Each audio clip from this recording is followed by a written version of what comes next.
إن الحمد لله نحمده ونستعينه ونستغفر ونعوذ بالله من شرور أنفسنا ومن سيئات أعمالنا من يهده الله فلا مضل له ومن يضلل فلا هادي له وأشهد أن لا إله إلا الله وحده لا شريك له وأشهد أن محمدا عبده ورسوله. Okay, Alhamdulillahi Rabbil Alameen. Today we happen to be in our second FIQH class. This is FIQH class, basic FIQH number 2. First thing we're going to do today is we're going to deal with some of the questions that people asked us from the internet and from the phone. So the question we're reading today came from Brooklyn, New York. Well, Alhamdulillah. And the questioner asked, what is the place of fatawa or fatwa, or what is a fatwa and how is it related to fiqh? Okay? To answer that question, I did a few things. What is the place of fatwa? Today, many people rely heavily on fatwa or religious edicts. Today, a fatwa is the public announcement of a judgment made by usually a qualified scholar regarding an issue where there is no clearly legislated ruling already in existence. The key word here is already in existence. When there is a ruling that is in existence, it is not a fatwa. It's only someone telling you what the legal ruling is. However, people are so ignorant and they're so, into this fad of microwave. Everybody knows information network and looking up, and they don't really have the stomach for scholardom, so they don't want to study. Don't go down. I'm going to move down here. That they want just a fatwa. So it says here, it's made by, use the key words. Okay, however, as I stated at the beginning, many people rely on fatwa today so much that they are so ignorant about fiqh that they don't even know what the legislated ruling for a particular thing is, or whether that ruling is clear and is it pertinent or relevant in their specific situation or not. They just want the fatwa. What do I mean by that? Some rulings are not clear. Like we mentioned before, the Prophet ﷺ, the Prophet ﷺ, he told the people who were going to Banu Qurayda to go fight at Banu Qurayda, don't pray Asr at Banu Qurayda, at the tents, or at the fort of Banu Qurayda. That's where you go to pray. So they ran, and they were going real fast to Banu Qurayda. Time for Asr came and was about to go out. Some people stopped and they said, we need to pray Asr because it's about to go out. These are Sahaba said, no, the Prophet ﷺ said, don't pray Asr until you get to Banu Qurayda. They said, some of them, no, he meant rush. Okay? He didn't mean for us to miss the Salah, because remember, the time for Salah is going out. Maghrib is coming in soon. Others said, no. The Messenger of Allah sallallahu alaihi wasallam said, don't pray till we get to Banu Qurayda. We ain't praying till we get to Banu Qurayda. And they left. And other people said, okay, you go ahead. We're going to pray. And they prayed Asr. When they got to Banu Qurayda, and the Prophet did, they fought Banu Qurayda. They besieged them.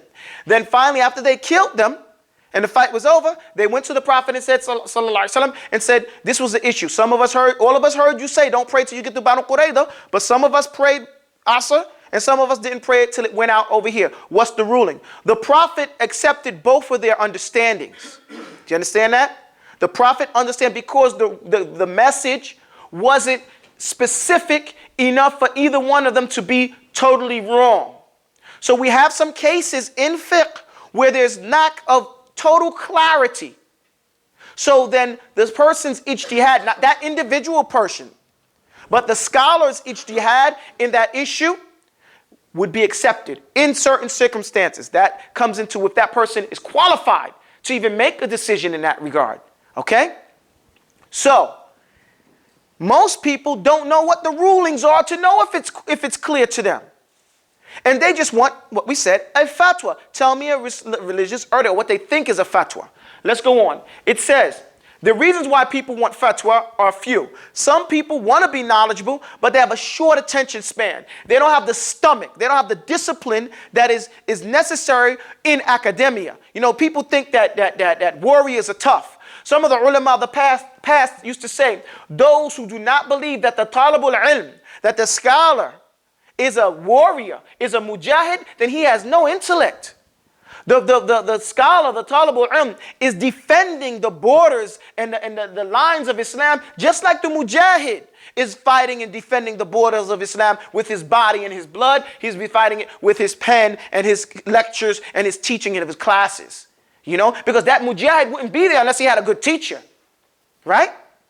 So it's tough to get up every day and recite 10 pages of Quran and memorize and review and then study this. It's tough. Just like that guy who got to get out there and run and shoot and drag and do all other stuff. So those people don't have the stomach to study, don't have the discipline or the humility to sit between somebody else, between their legs, under their feet and study.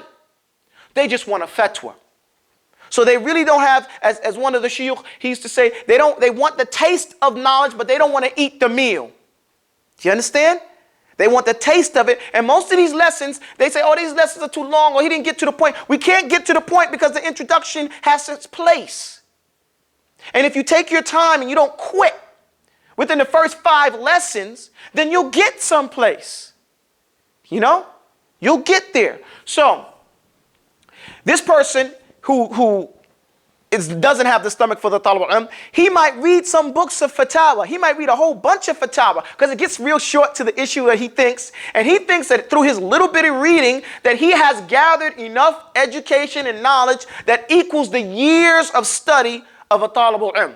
But he won't accept that if he says, let's say he's a carpenter or he's an engineer, and someone says, well, I read a magazine on engineering. I read a bunch of magazines on engineering. Let me argue and debate with you about the details of engineering. That doesn't sound right, right? I see he's over here, he's laughing over here. However, that's what people do. They read a couple of fatwa and they're ready. Whenever the talib al-ilm opens his mouth or the scholar, he's ready to shut him down with his fatwa. You know what I'm saying? He's like, yo, man, you don't know nothing. I got this right here. So what, you went and studied? I got the internet.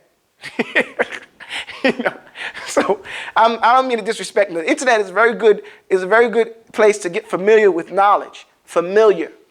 One sheikh said, you're a scholar if you know the difference between ma'rifah wa ilm. Familiarity and knowledge. Okay?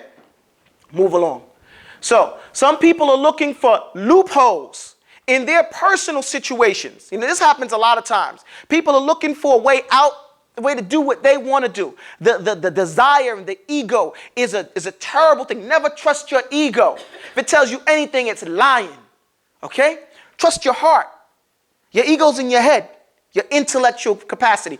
Your heart is where the ruh, the soul, it has its own intellect. And that's what they call cognitive dissonance. When they're at odds and they say, my heart isn't into it. Because the heart's telling you the truth. And your intellect saying, no but, no but, no but. You know, like that. So people are looking for loopholes in their situations, so they fatwa away. They keep looking for the fatwa till they find one that fits. It's like people running on a sale trying to find a pair of shoes, and as long as it looks halfway decent, they're going to run out with it. They can get away with it, they'll do it. But the question comes, who do you think you're tricking? You're tricking yourself? Maybe. But you're not tricking the people. You're not tricking Allah. So this is the thing that's the other reason why people just read books of fatwa as opposed to actual study. The next thing is there are people who are argumentative. They love to debate. They're ready all the time to argue and debate no matter what. Even if the scholar or the student of the scholar comes with a fatwa that is, or a statement that is exactly what they hold as their opinion, they're still ready for combat. They still got another fatwa in hand to say somebody said something different. You didn't know that. But brother, do you hold that position? No, but you don't know everything. There's this right here. So these are the reasons, not all, but these are some of the reasons why and how fatwa are used today. I still haven't explained fully what a fatwa is. I said it's a religious edict. It's an opinion. It's something that people use in the absence of a clearly defined Islamic ruling. Books of fatwa are written, I'm sorry, I lost my pace. It said, it has become profitable to produce books of fatwa. I used to be the head of research department for Abdus-salaam. All those books you see that, and it says research department, that used to be us, me and about 5 other guys. You know, we used to be in an apartment in Egypt with a studio, Anglicizing away, putting things in and making research and gathering and doing the compiling and stuff like that. We used to argue about the production of these books of fatwa. Why? We lost the argument first. Let me tell you why. We lost the argument because it's profitable. And the people sat us down and told us basically it's all about money. And you guys don't understand that because you're a tulab. So you stick to your specialty of doing the research. Let us stick to the specialty of making money. And this shows that they didn't really care about the target audience. And the thing is, we're the target audience. Okay, us Westerners, us English-speaking people, because we're so naive and ignorant, we'll buy the same book twice if it's printed in another cover and has a different font. And the fact is, we won't even realize that it's the same book till we get home.